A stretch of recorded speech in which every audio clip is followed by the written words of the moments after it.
want to say welcome. It's so nice to see so many people here. Some returning faces, some new faces.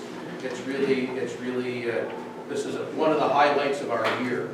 And to see everyone come out and show such interest is really wonderful. Okay, with that in mind, I would ask members if they have any declarations of pecuniary interests at all.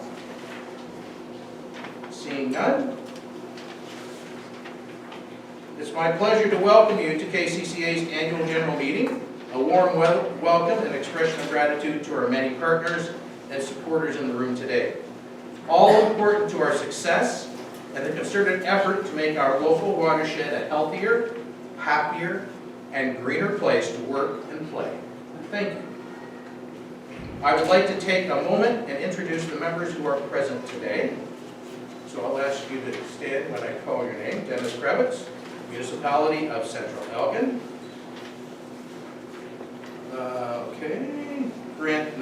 So Dominique Giguère, who is, Dominique, you here? Okay, she represents the Township of Malahide. Grant Jones, as Elizabeth said, the Township of Southwold. Bill Mackey.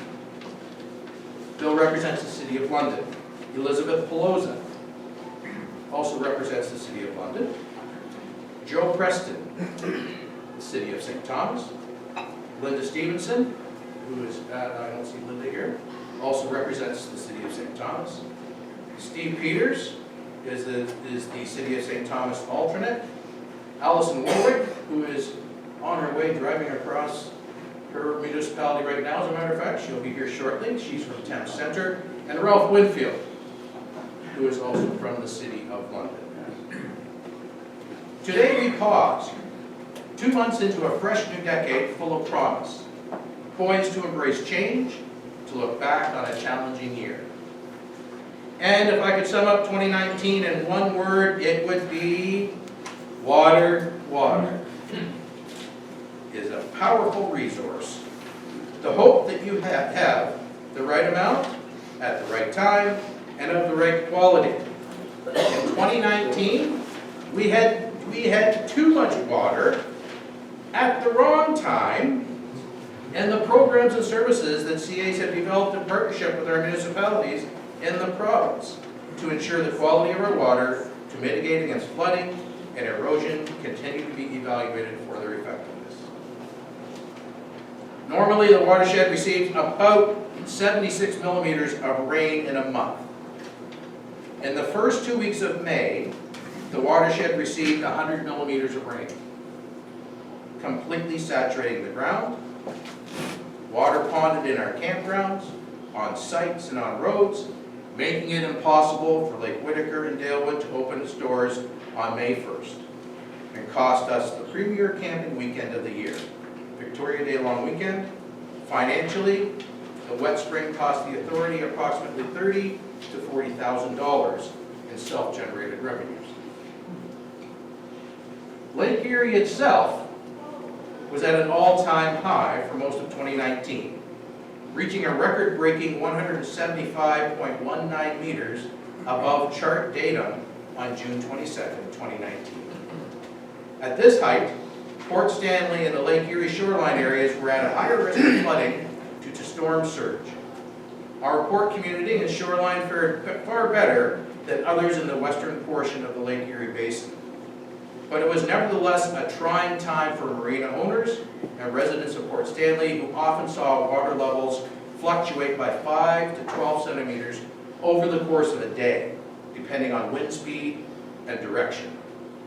The change in water level from the beginning up to the end of June was 10 centimeters, which is 5 times higher than normal. Then, on April 12, 2019, KCCA, along with the other 35 conservation authorities in the province, were advised by the Ministry of Natural Resources and Forestry that the transfer payment that directly funds flood management programs was being reduced by half, a financial impact of $58,000. To compensate for the loss, KCCA made the difficult decision to not replace the GIS IT supervisor that was open due to a resignation. The position was created just a few years earlier to facilitate updated floodplain hydrology mapping, moving the authority towards open data and a digital-first approach to programs and services. But CAs are known for their resiliency. We've had good news stories over the past year too. RBC Foundation contributed $15,000 to empower citizens to become active in flood resiliency. With RBC's assistant, KCCA was able to purchase rain gauges that landowners throughout the watershed will monitor, filling in data gaps to better inform flood forecasting. Over 20 landowners are interested in collecting rain data. Internet cameras are also being installed at key locations in the watershed so that floodwaters can be monitored safely. We received funding from Environment and Climate Change Canada's Eco Action Program to implement wetland creation projects in our watershed over the next 3 years. 4 wetland projects were completed in 2019. An additional 30 BMP projects that will improve habitat conditions and water quality across Elgin County were funded by the Elgin Clean Water Program, a program KCCA administers on behalf of the Elgin CAs, with funding from Elgin County and the Green Lane Community Trust Fund. And as we work with the province through comprehensive consultation on the proposed changes to the Conservation Authorities Act, Ontario's Special Advisor on Flooding report was released.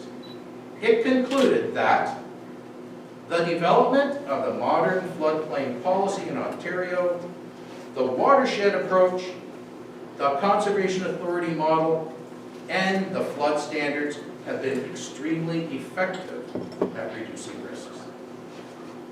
The report went on to make 66 recommendations, 15 pertaining directly to CAs.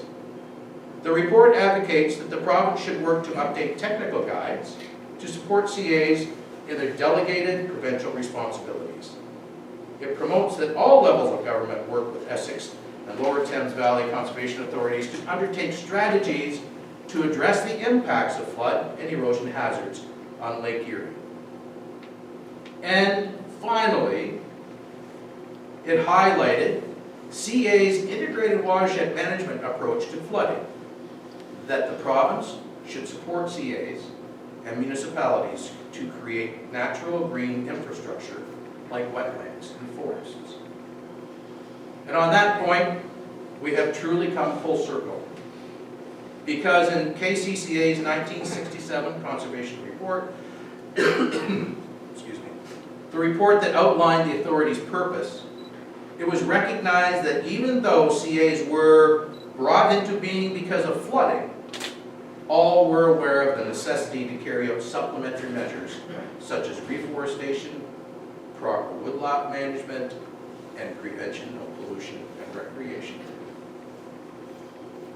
Conservation authorities were created on a watershed scale to work in cooperation with our member municipalities, the province, and our many stakeholders to help protect life and property from the power of water.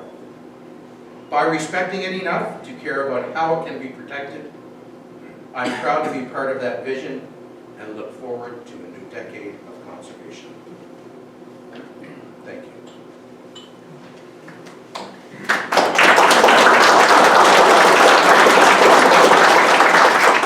And with that in mind, we now have to get into the business part of things. So I will call on Scott Travers from Graham Scott Ends to present the audited 2019 financial statements.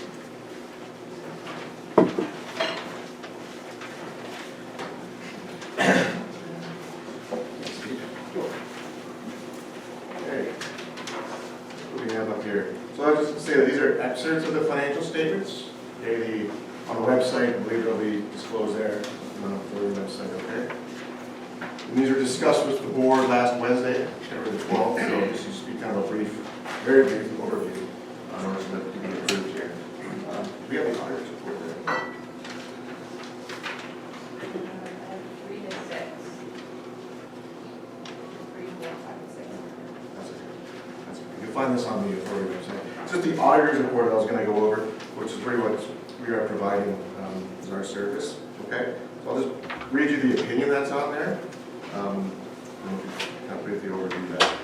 The opinion states that we have audited the financial statements of Kettle Creek Conservation Authority, which comprise a statement of financial position as of December 31st, 2019, and the statement of operations and accumulated surplus, statement of changes in net financial assets, and statement of cash flows for the year that ended, and the notes to the financial statements, including a summary of significant accounting losses. In our opinion, the organization's financial statements present fairly, in all material respects, the financial position of the organization as of December 31st, 2019, and the results of its operations and its cash flows for the year that ended in accordance with Canadian Public Sector Accounting Standards. So that is to say that we believe that these, based on all of our audit work, that these financial statements and notes are materially free from misstatement, which is to say that there would be an error in there that would impact any of the financial statement users' decisions if they would use these. Okay? Other parts of the financial or the auditor's report kind of outlines that the management's responsibility for the financial statements, and that our responsibilities as auditors that we follow our certain guidance. And kind of overviews kind of further what we're doing as involved in our audit. Okay, they're written dated for today, February 19th, 2020. Okay? That would be the auditor's report. And then what we have up here is our statement of financial position, which is a balance sheet of our assets and liabilities as at December 31st, 2019. Just a high level of those. The first part is what we call our financial assets. We have our cash, short-term investments, receivables, things that we can transition into cash, total $1.2 million. The next chunk is our liabilities, which is amounts that we owe to for services and or deferred revenue there, amounts that we have not spent on specific projects or specific expenditures yet. So total of $525,000. Assets over liabilities, $771,000. And we get into our non-financial assets, which are tangible capital assets and inventory, so things like dams, buildings, land, equipment to that extent. So we have $3 million of costs there for a total accumulated surplus of $3.7 million. So the change over last year, which was also close to $3.7 million, was $38,000, which can be found on our next page there, which is our statement of operations and accumulated surplus. Okay, which are revenues and expenditures for the year. So we can see how we've got them broken down into different things like levies, grants for services, kind of donations and fundraising, kind of different segments there. For a total of $2.3 million. On our revenue side, their expenditures are broken again into segments of services that we provide, program operations to conservation areas, and so on and so forth. There's also attached to these financial statements would be various notes and pages that would kind of expand on those. The total expenditures is about $2.3 million for a net surplus of $38,000. Okay, which is the change in the financial position as well. Okay, so $38,000 surplus for the year. Okay, that's a high-level overview of the financial statements. Very brief. Again, like I said, these were discussed with the board last week, so a little more further in depth there. Okay, thank you. Thanks, Scott. So, board members, I need a motion that the financial statements be adopted as presented. Moved by Dennis, seconded by Elizabeth. All in favor? Carried. Thank you.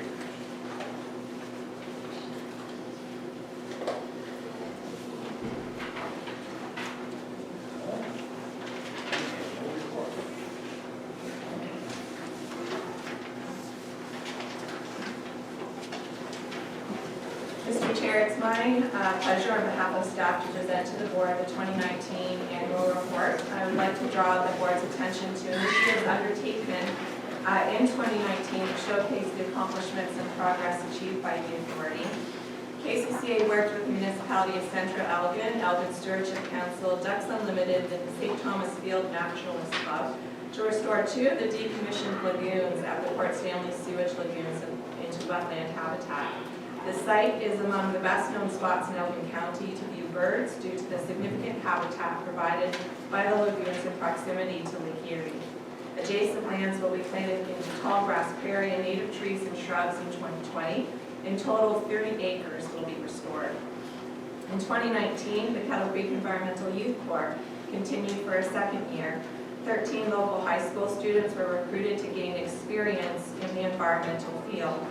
EYC projects included the planting of 100 potted wildlife shrubs along the shoreline of Lake Margaret, planting 2,000 tall grass prairie plugs at the St. Thomas Elevated Park, removing invasive species from Dan Patterson Conservation Area, and maintaining the trail at Dalewood Conservation Area and assisting with environmental monitoring. With the financial support of the Kettle Creek Environmental Trust, KCCA also hired a forest and lands technician. The position initiated an invasive plant management program to mitigate the negative impacts of and control the spread of invasive plant species on authority lands and throughout the Kettle Creek watershed. Staff developed a spatial database and recorded the presence of infestations and treatments completed. Approximately 500 acres of KCCA land was surveyed and inventoried, and 46.7 acres of invasive species hotspots were recorded using Q-Field GPS technology. Staff used these findings to formulate treatment priorities and strategies and initiated implementation of a multifaceted management plan on chosen sites that resulted in the initial treatment of approximately 3.3 acres. Staff will continue to survey, treat, and monitor infested areas in 2020. Mr. Chair, board members, I am pleased to present the 2019 annual report. Thank you, Elizabeth. Members, a motion that the 2019 annual report be adopted as presented, moved by Joe, seconded by Bill. All in favor? Carried. Thank you. Thanks, Elizabeth. Well done. And now, looking forward to 2020, we have before us the 2020 levy and budget for consideration.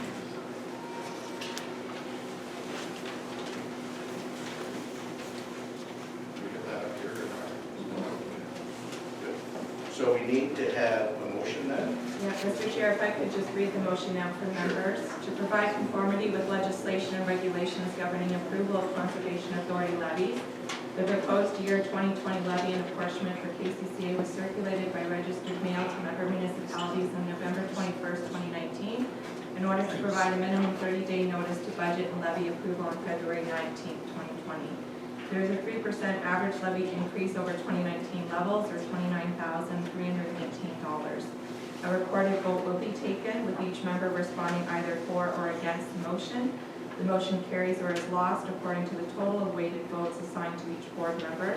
This weighted vote is based upon the modified current value assessment apportioned to that portion of each municipality within the jurisdiction of the KCCA watershed.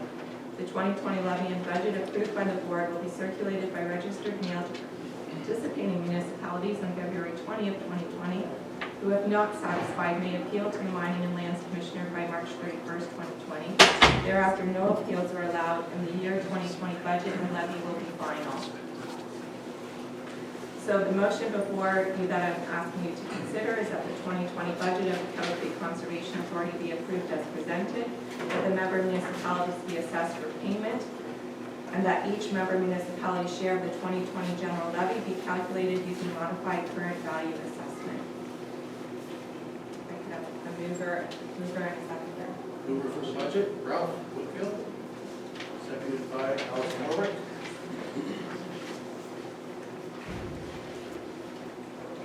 Questions, comments? Board members? All in favor? Actually, Mr. Chair, it's a recorded vote. Oh, sorry. So if I may. Bill Mackey. 4. Elizabeth Loza. Yes. Ralph Winfield. 4. Joe Preston. No. Linda Stevenson is absent. Dennis Kravitz. Yes. Grant Jones is absent. Allison Warwick. 4. Dominique Giguere. Yes. Stephen Harvey. Yes. Mr. Chair, the motion passes. Okay.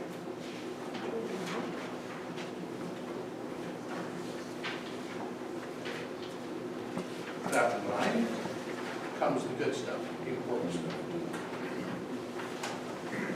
At every annual general meeting, we take time to honor those employees and others who have reached a significant service milestone.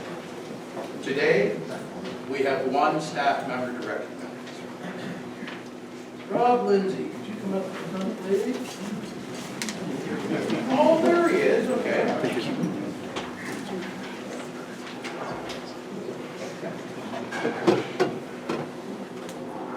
Come on over here, Rob, so everyone can see you. Not that I don't want to see the you're pictures. Rob has reached the milestone of 5 years of service with the authority as the Dalewood Conservation Area Coordinator. Rob not only provides leadership to the Dalewood Campground in the summer, but is an integral part of the field team that oversees our significant areas throughout the year. His sense of humor, his knowledge of forestry, and his passion for the conservation world is appreciated daily. Rob, here's the money piece here. Congratulations, and thank you for the 5 years of service to our organization.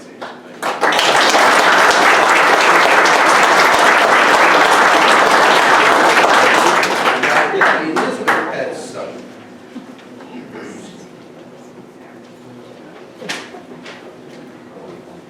We have a special person to recognize this morning, and that is Perry Clutterbuck. We ask him to come to the front. The Kettle Creek Environmental Trust was established in 2006 by members of the Kettle Creek community.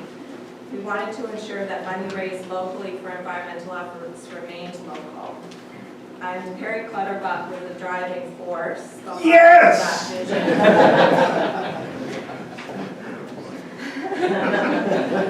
As a founding member of the trust, he remained active until his resignation in late 2019.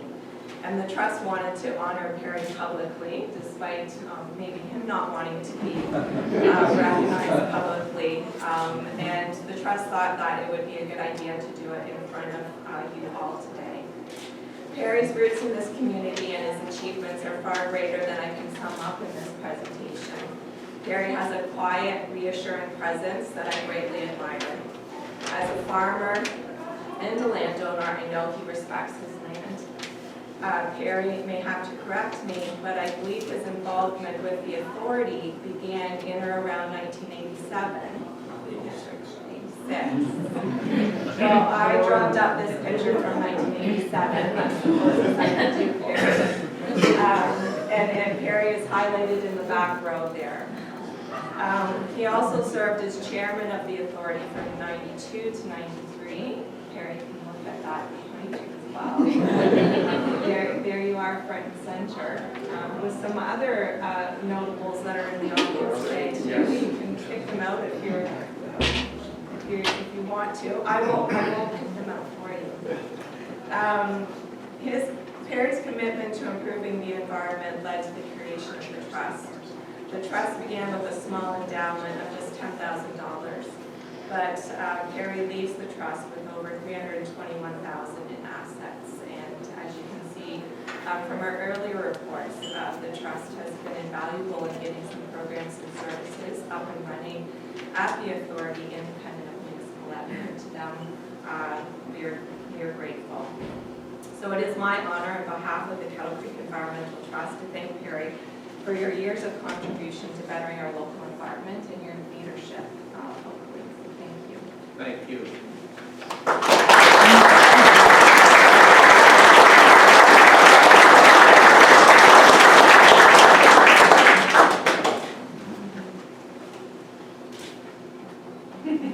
I don't want to say a lot, but I have been involved and I'm still interested in everything that happens here.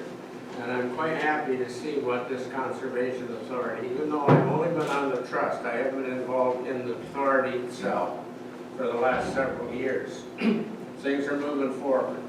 And it's good to see a lot of old faces I dealt with when I was on the authority. Thank you.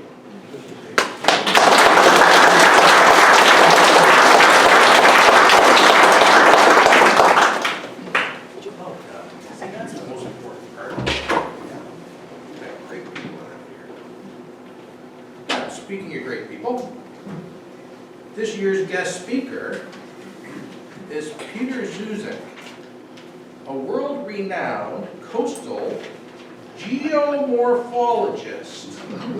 If you can spell that better than me, it's a content. Pete has 25 years of experience working on consulting assignments across the coastal regions of the world. However, most recently, he has been working in the western basin of Lake Erie, examining the impact of current and future water conditions on the shoreline. It's my pleasure to welcome him here this morning. Peter.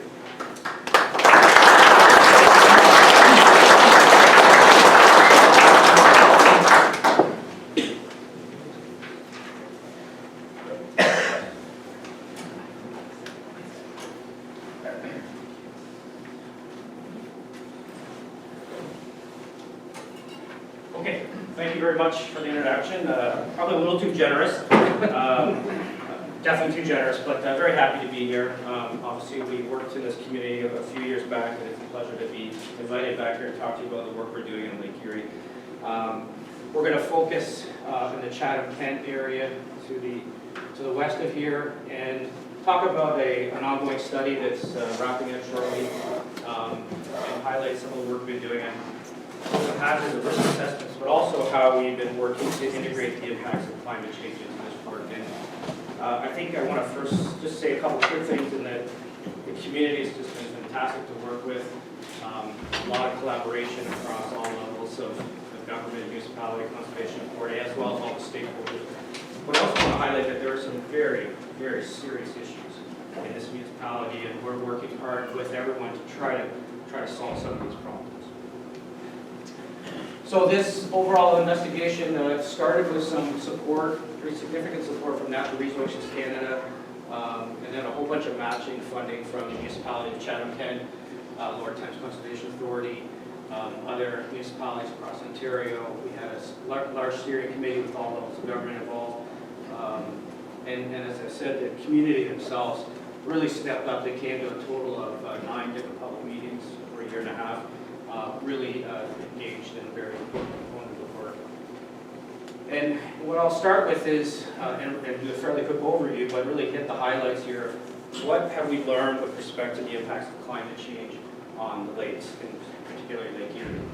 And again, all kinds of technical work has gone into this, and I'm just going to share with you the key findings. And so the first graphic up here is our water level history, over 100 years of water levels here, 1918 to 2020, the spike of last summer, as we heard from our chair, that hit all-time new records. And so long history of Lake Erie going up and down through these cycles of highs and lows, as well as the annual rises and fall.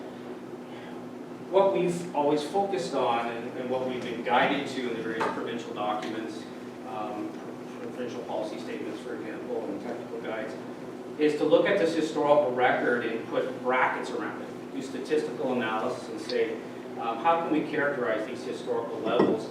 And one of the things we do is this dashed orange line up top is the 1% chance flood level, or often referred to as the 100-year lake level. And so this is a very important elevation for planning purposes, for mapping our floodplains. It's a bit higher than the spike that we had last summer because it accounts for the effects of storms. So we have that short elevated increase in the lake surface due to strong winds. It bumps things up, and this is the statistical water level that could occur any year with a probability of 1%, or the 100-year event. And so that's an important level. All the work that we have done and all the work that Environment Canada has been doing, and I just heard a presentation last week to update all this, is suggesting that as we move into the future, it's not good enough anymore to just look at the historical conditions, because climate change is expected to expand the range of levels that we see on the lakes. And so what we're doing with this study is looking at both the historical condition, but also taking a forward-looking view and using that red line as well for our risk assessments to assess vulnerability in the community, but also to come up with ideas and plans moving forward. So key takeaway there on the high side is that, and it may play out this summer, the way things are shaping up, that just looking at this historical condition is not good enough anymore. So I call that sort of looking in the rearview mirror. We need to be looking in the rearview, but with our eyes to the future as well. And of course, no one's too interested in talking about low water levels right now, but here's the record low in 1934. The climate modeling and all our best science about estimating what could happen in the future suggests that we could see lows like we've never seen before at recorded time either. So this is something we need to be aware of as well. All right, so water levels are likely going to become more extreme in the future. So temperature is a big one. This is the one thing that's already happening. There's very strong evidence that it will continue to happen in the northwest portion of Canada. Climate's warming faster than anywhere else in the world because of the loss of ice cover.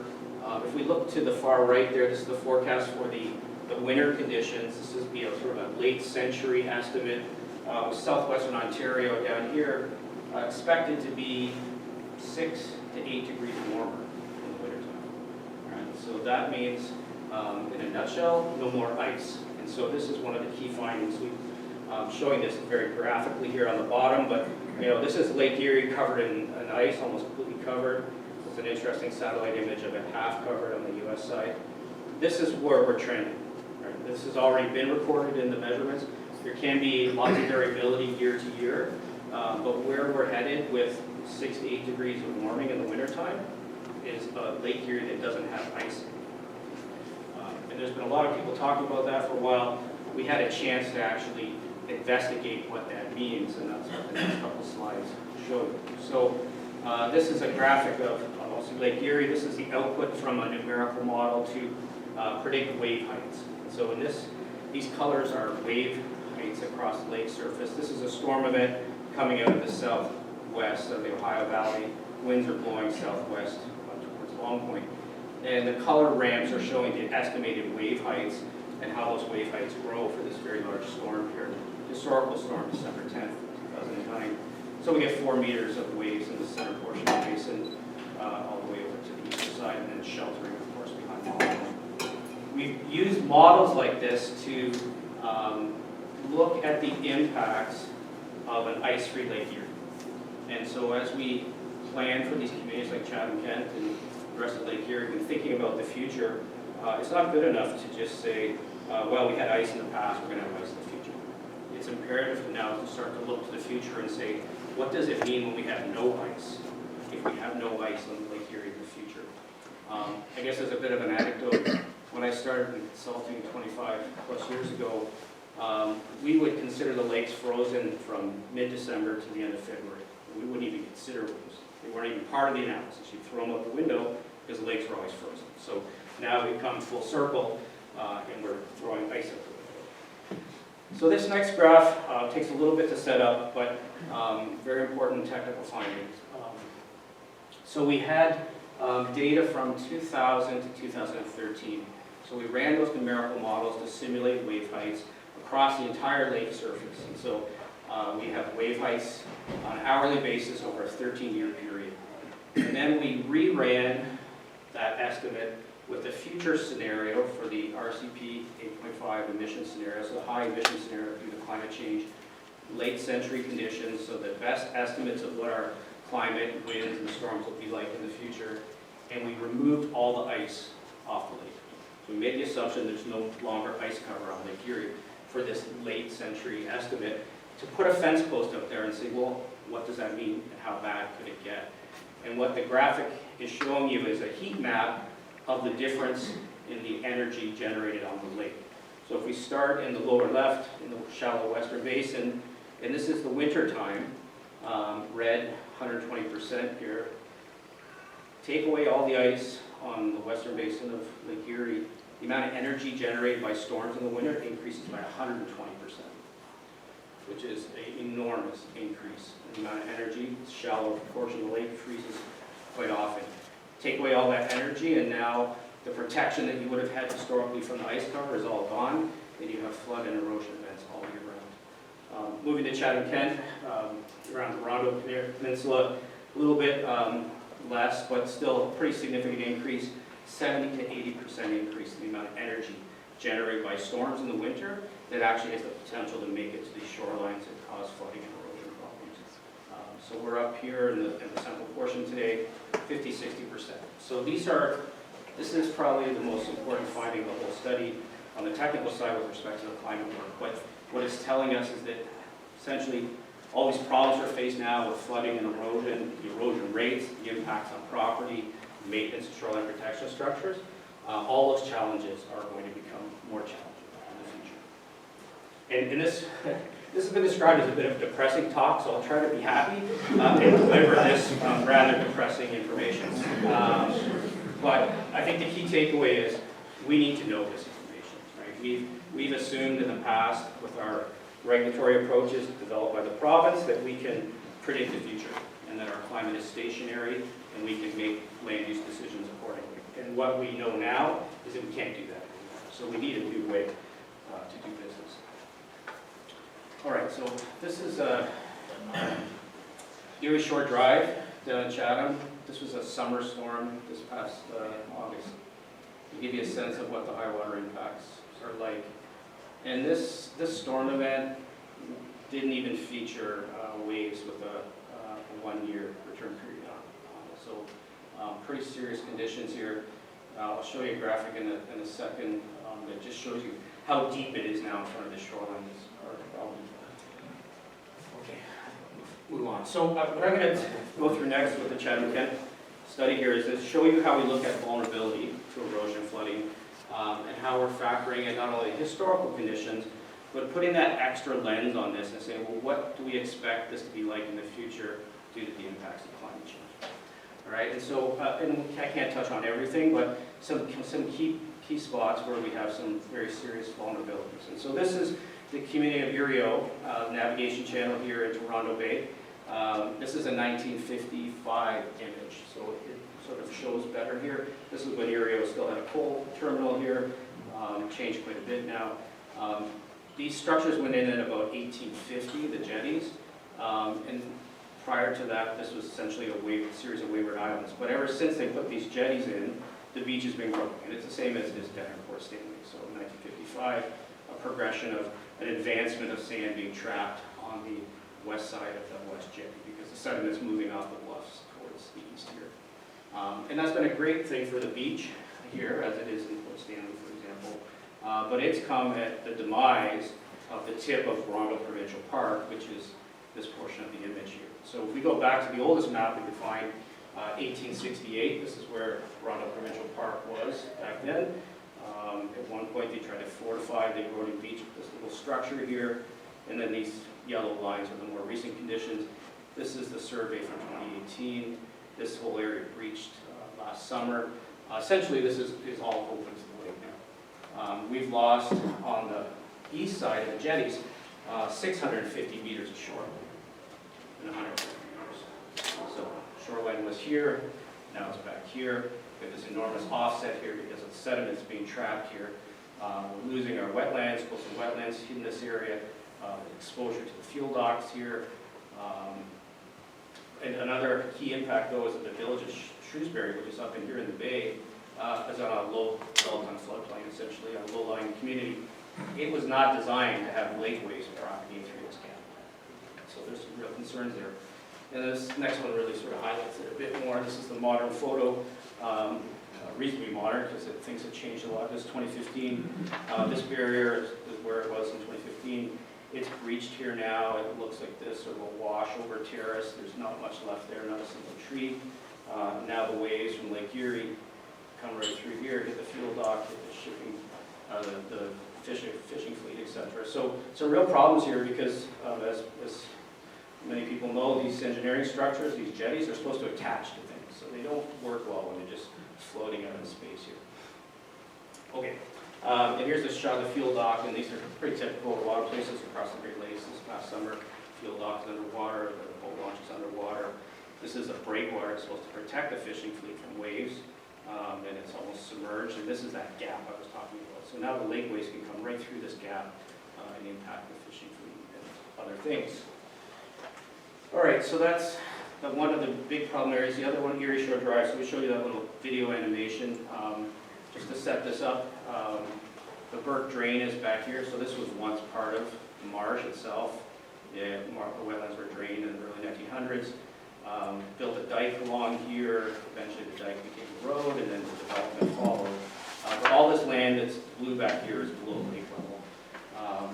The top graphic is showing you the extent of flooding for the 100-year storm event. So that event that could happen in any given year is a probability of 1% of occurring. And this is the extent of the flooding, assuming we have a breach. And so there's a very real risk here that this dike could breach, and if it does, the entire interior floods.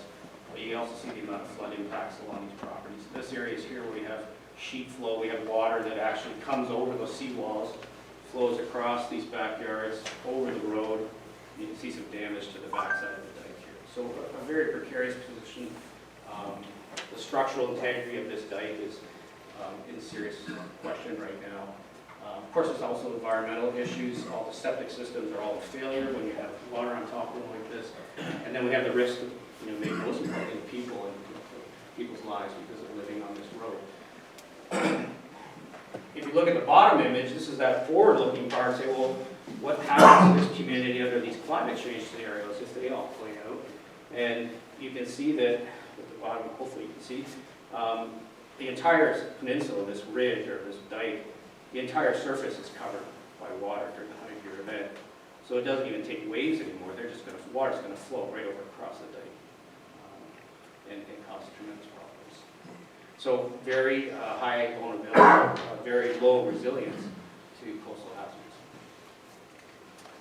And it doesn't stop there either. These coastal systems, the landscapes are all integrated. And so this next little bit of analysis just shows you the elevations of the road surfaces and how effective they are at providing ingress and egress during these storm events. So focus on the top one.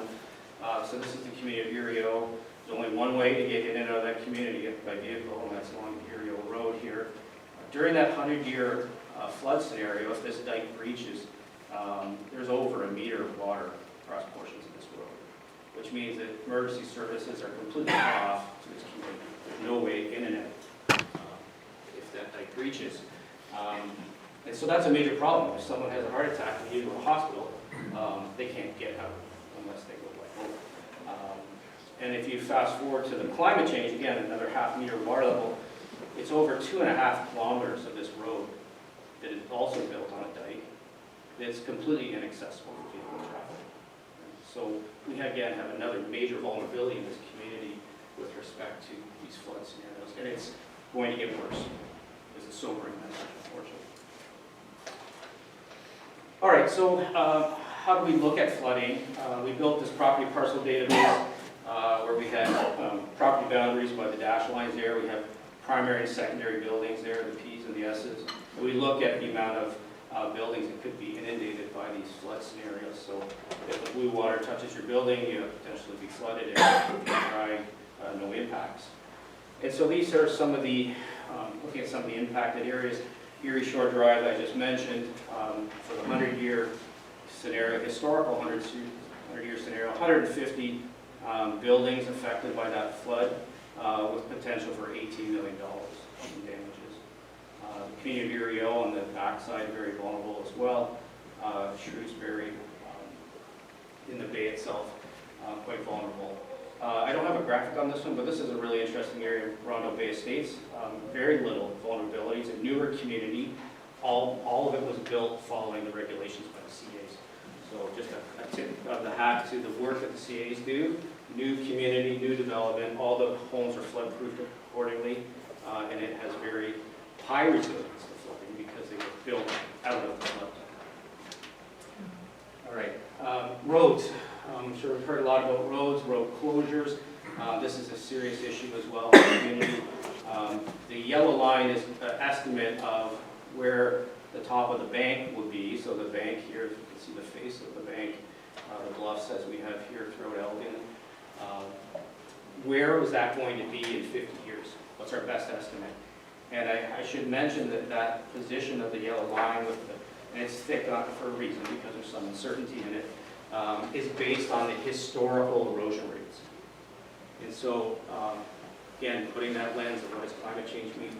If the lakes continue to become less ice covered in the future, this 50-year line might not be a 50-year line, it might be a 25-year line. Right? So this is the way we need to start thinking about the future. And so the red are all places where the road is compromised because of erosion in the future, or in the case of this is where the coast is cut, where it's already closed right now.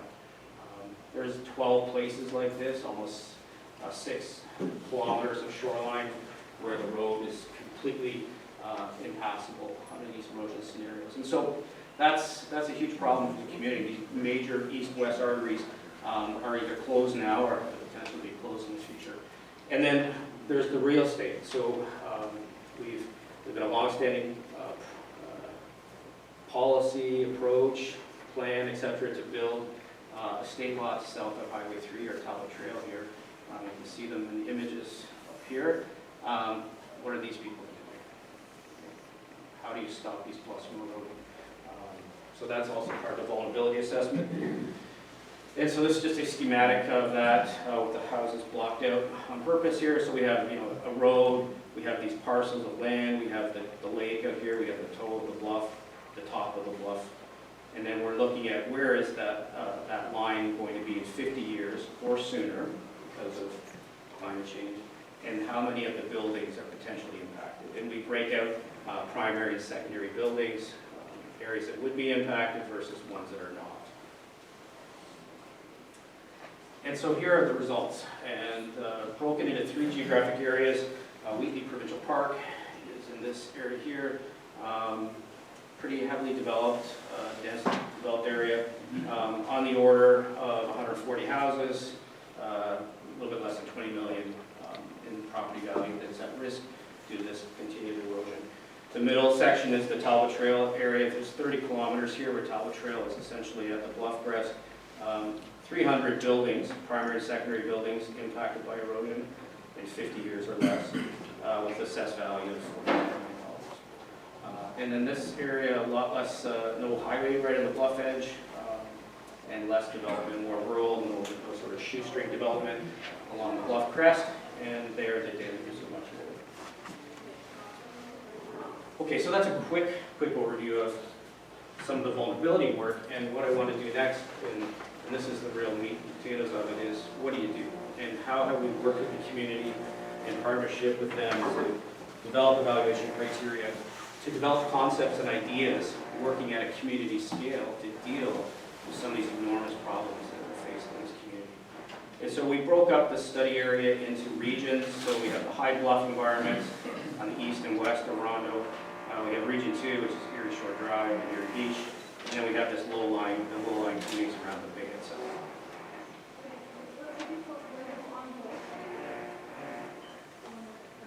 So this is the sort of new part. And some of the folks have been in this business for a long time. Patrick here in the back there, we've been plugging away at this for many decades. This is not something we had at our disposal. We didn't think like this in the past, but it's where we are today, and definitely where we need to go to in the future. So what's in the toolbox? What do we do? What do you do when the community is faced with these daunting challenges? People are losing their property and their buildings at every passing storm. And so this is the toolbox we've been following and using. Avoid is making sure you reduce exposure for new development in the future. Essentially, good planning, don't build in the floodplain. And that's a big part of what conservation authorities do. Great advice. The only problem is that doesn't help when you have problems right now.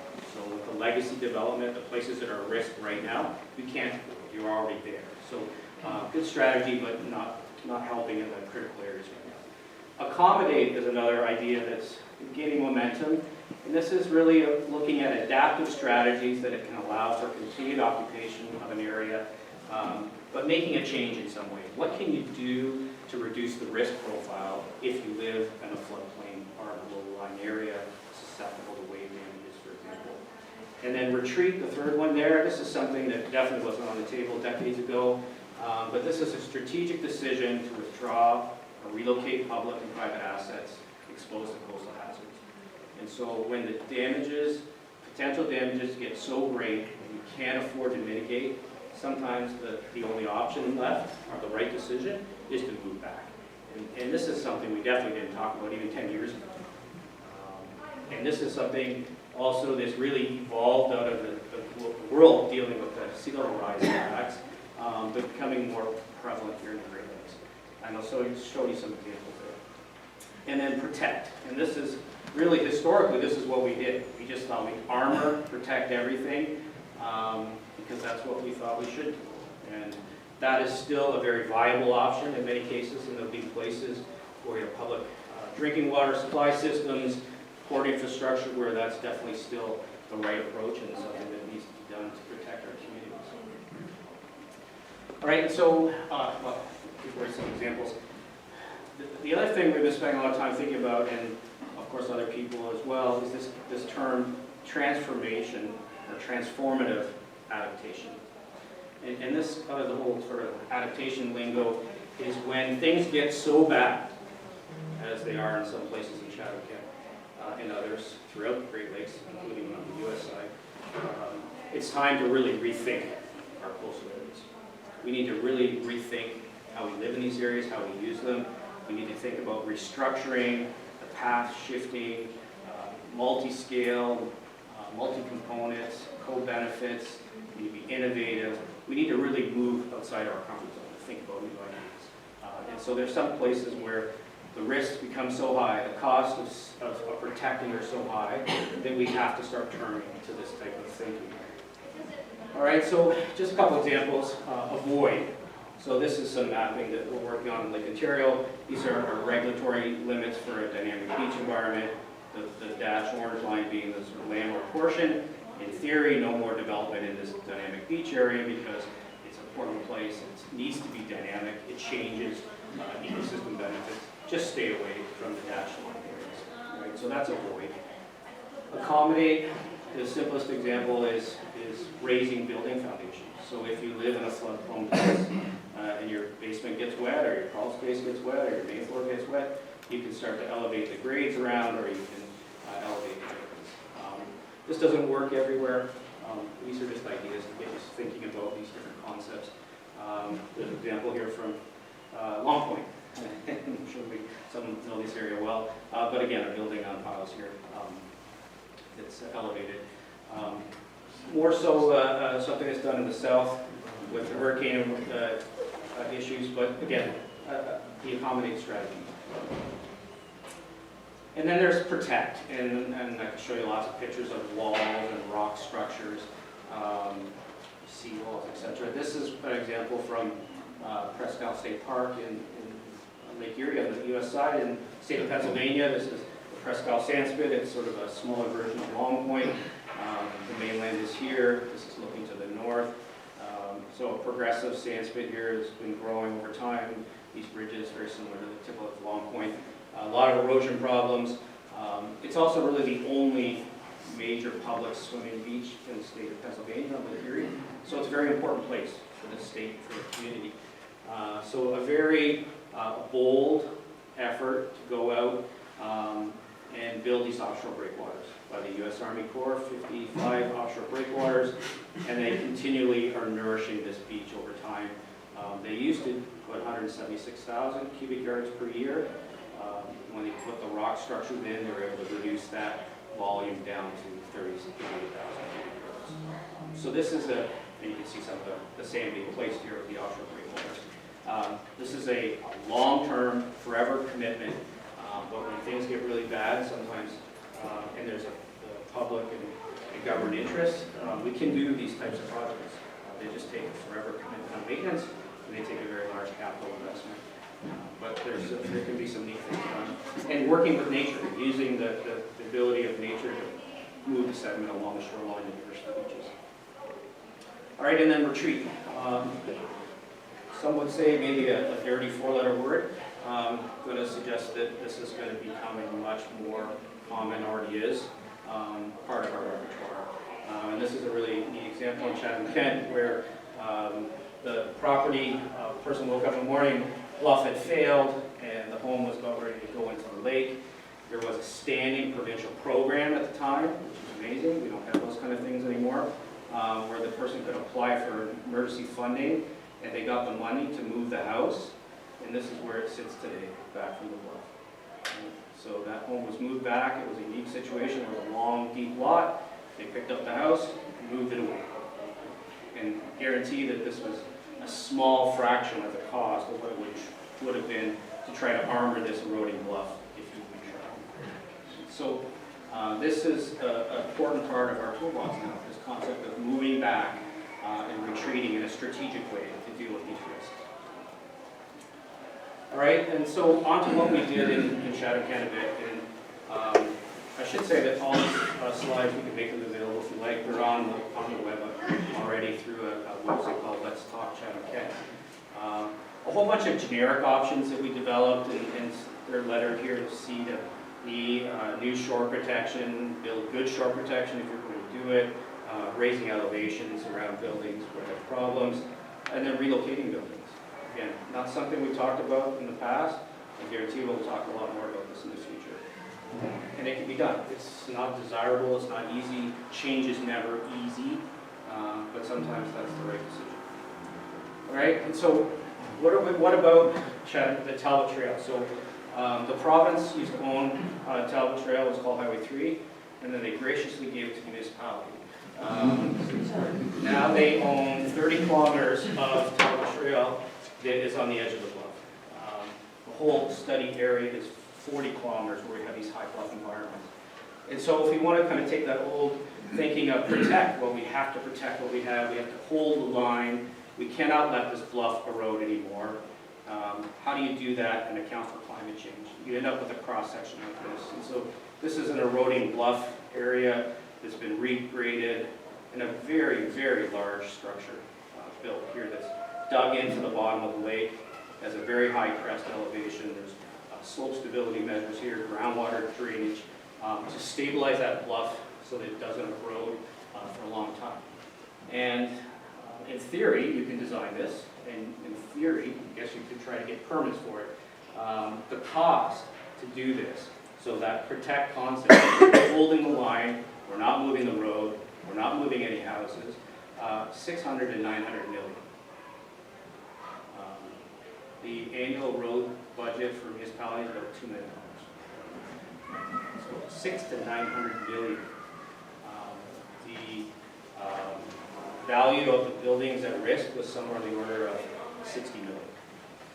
So you're talking about 10 times the value of the real estate you're trying to protect to build this rock without. And I guarantee we don't have enough rocks in the province of Ontario to build this, but that's a whole other story. Okay, so that's to give you a magnitude of the challenges faced with this road. So then what else can you do? So option 1-3, which is using that retreat concept up here, is looking at this entire area and saying, well, look, this road is on the edge. These eroding bluffs are very expensive to mitigate, try to slow down or stop. Of course, we can move the road. And there's been a long history of the road moving on the North Shore of Lake Erie. This is not something new. I'm not sure we've moved a road of this size and scale yet, but to find a new alignment for 30 kilometers of it, this section here, the cost to do that would be somewhere between 30 and 40 million. Right? So 600 to 900 million to try to keep the road in its one spot forever, and then do maintenance year after year on that structure, or 30, 40 million to move. And then all the buildings could be moved when needed for somewhere in the order of 30 to 60 million. So this approach, in this case, not downplaying the disruptions to the community or to the impacts to people, but you could do this for about 10% of the cost of trying to protect the road. So moving the road is an option that will have to be considered. And I should mention that this report hasn't been written, finalized yet, and there's been no decisions yet, and I'm not a decision maker either. I'm just here to share the science of what the options are. Okay. And there's a good example locally, not far from here, where Dexter Line was moved. So a lot of people know this area better than I. This is the old alignment, and this is the new alignment here. Right? So again, this is happening, maybe not on the scale of 30 kilometers, but there is not a single penny available. The municipality has no money to move this road. So what are they to do? I should say also with this concept F of relocating the buildings, this 37 to 68 million, that factors in the purchase of a new lot, 1 acre lot somewhere in the interior and moving the house. So we're not saying that the people along the shoreline don't get anything out of this. They get to move onto a new 1 acre lot and get their house moved, and that's factored in. All right, so we're trying to be respectful with these options. All right, so Erie Shore Drive. This is the section where the video was. It's a dike, then became a road, then became a shoestring cottage development, now permanent residences. And so this old map, cool map that came out of Jeff Fiddler's garage from 1938. So we geo-referenced this old map that had depths along the lake and compared it to where we surveyed in 2019. And so this is what we came up with. And so putting it into context here, we have distance, 250 to 600 meters. This little bump here is the dike, right? Lake on the left. This is the agricultural lands on the right, right? There's a road and there's a house. What we surveyed in the summer was the gray line, the far offshore here because of the high water levels. Another smaller bar couldn't get any closer. The black line is where the shoreline was based on that 1938 survey. If you sort of really zoom in and sort of think about, well, what has happened here, the bottom of the lake's eroding, lakes projected to be higher because of climate change. So looking at the change in the risk profile, that 100-year lake level, which is the blue, and the bottom of the lake in 1938, there would have been 2.2 meters of water in front of that property, in front of that seawall in 1938. Factoring climate change and the lowering of the lake bottom, now we got 4.3 meters of water. Right? So the depth of water is doubled in front of these properties, which is why the video that I showed you, the waves coming in from the lake now, there's absolutely nothing for them to dissipate their energy on anymore. And so the risk profile is changing, which we're seeing everywhere around the Great Lakes right now, and will continue to change. And as we look for long-term solutions that are going to be resilient and effective, we have to have this eye to the future. All right, so what do you do? Erie Shore Drive. I think I've mentioned it, but just to reiterate, all this work we're doing, we're taking this large-scale approach. This is not lot-by-lot thinking. These are community-scale ideas. So, under the protect, which is everything stays the same, but we have to reduce the risk profile, we have to armor the dike, you end up with this cross-section to deal with the impacts of climate change, the top of the rocks, and at the roof.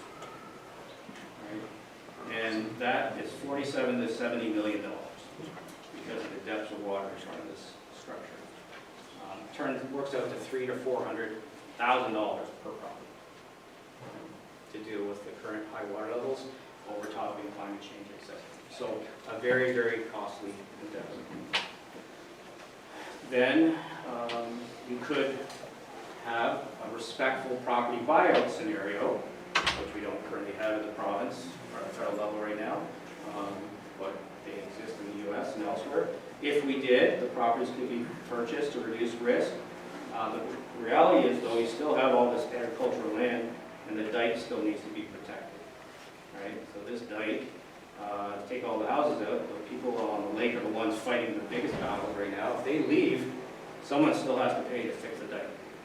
And so you're still 71 to 90 million. This is the property buyout, 22 million in assessed values, plus armoring the dike. So it's actually more expensive to pull people out because you still have the dike that needs to be protected.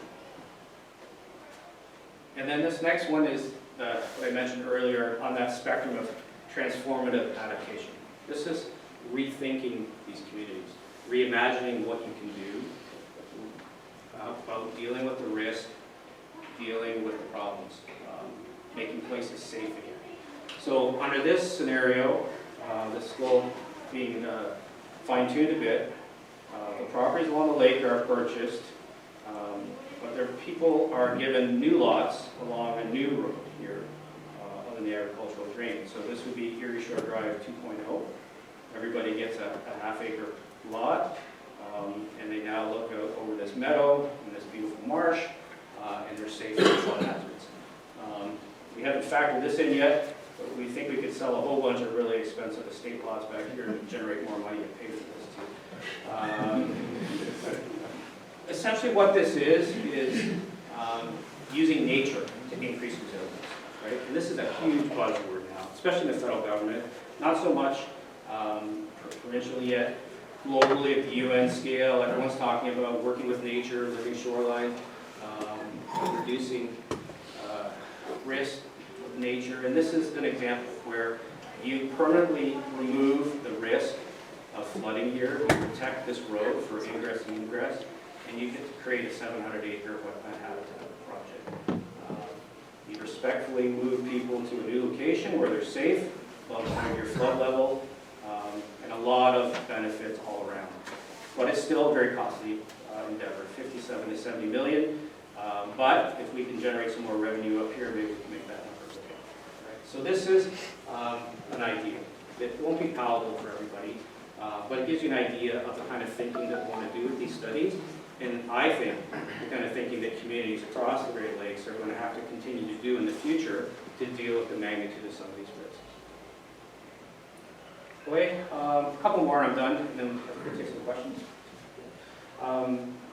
This is we're going to Lake Ontario just to show you this little hydraulic dredge, which I'm quite intrigued by. And I should say I spoke to a gentleman at a construction company who was looking to buy one.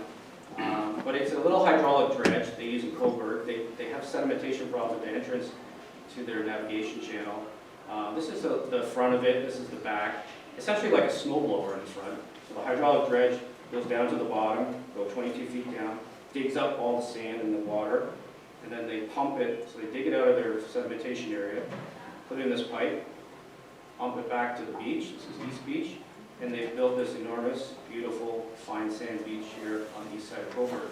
So they're dealing with their dredging problem, and they're repurposing the sediment to build a beautiful public amenity here.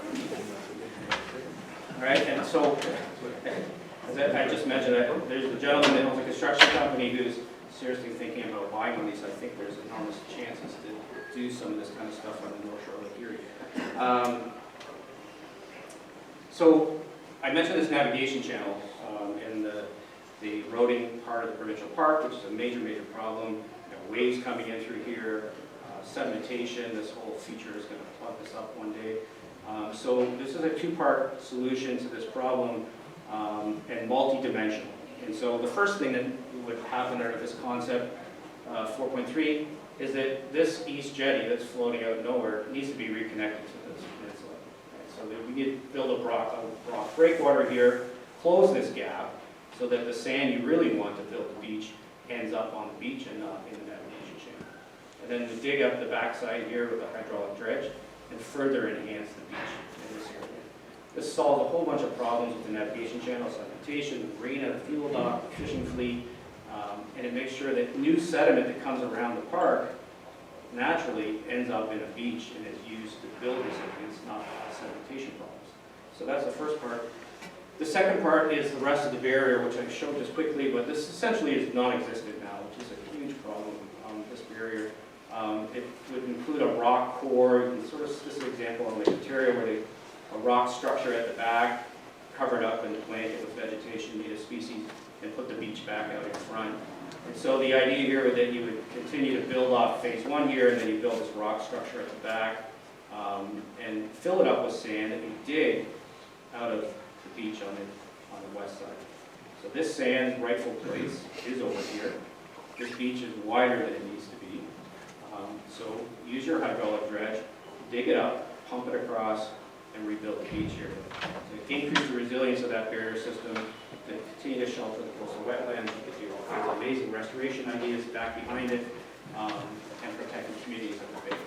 So this whole thing, I think, is what, 10, 12 million. So not cheap, but another solution that would fall on that transformative adaptation spectrum to deal with the risks using nature, using natural processes, using living shoreline concepts. Okay, so last slide, what have we learned? What might be relevant for your communities here? Just to get people thinking about what we've done in the Chatham-Kent, there's ongoing work in Leamington, all kinds of other places. But what have we learned from all this and what's relevant? So a few lessons learned. It's clear that our climate is changing along Lake Erie. It's indisputable. In many locations, community resilience to coastal hazards is very low. It's low to our historical conditions, and then when you factor in climate change, it's even worse. We've been moving along and not trying to throw stones at people in the past that developed these policies, but the climate's changing. But we've assumed that future erosion or flooding extremes could be predicted from the past. That's the climate stationarity part. We assume that we can predict the future by what's happened, and then we developed our shorelines accordingly. And the fact is, we were wrong, because the risk profile is changing. We can't predict the future from the past. So how we develop and manage our shorelines needs to change. This is one of my personal soapboxes. Developing on eroding shorelines is a policy failure.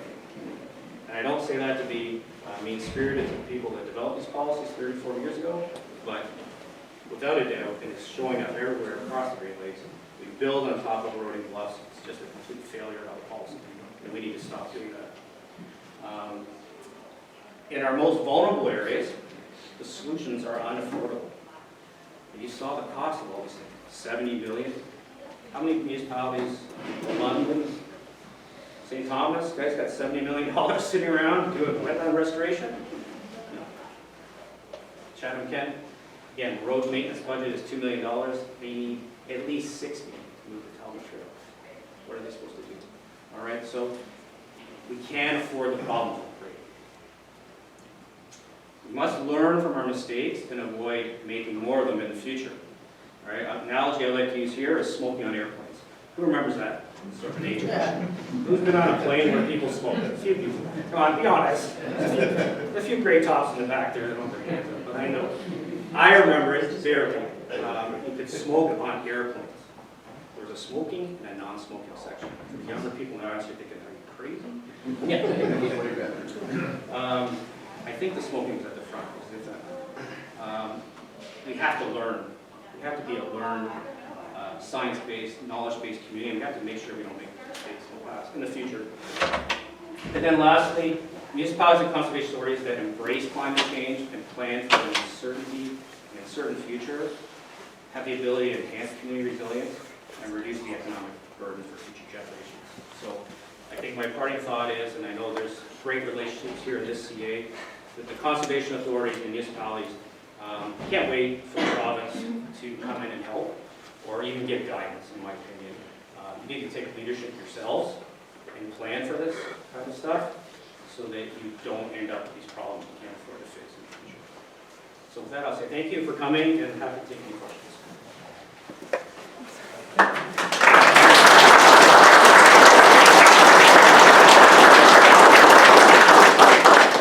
You can see that there weren't any eyes moving from the screen because they were all just fascinated by your work, Pete. I know there are people who have to move on to other things in their day, so I think rather than taking a lot of questions right now, Pete will be around, and you're more than welcome to come up and talk to him if you have questions specifically.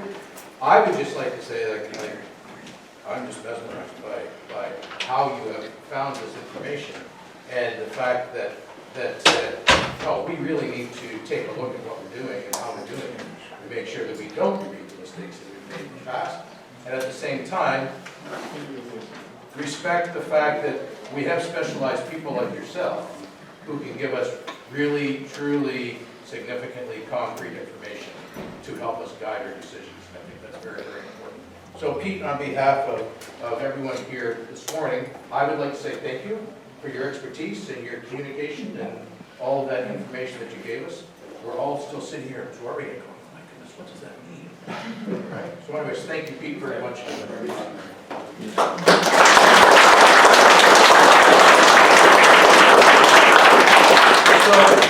very much. Just to finish things off so people can sneak out if they need to, feel free to stick around.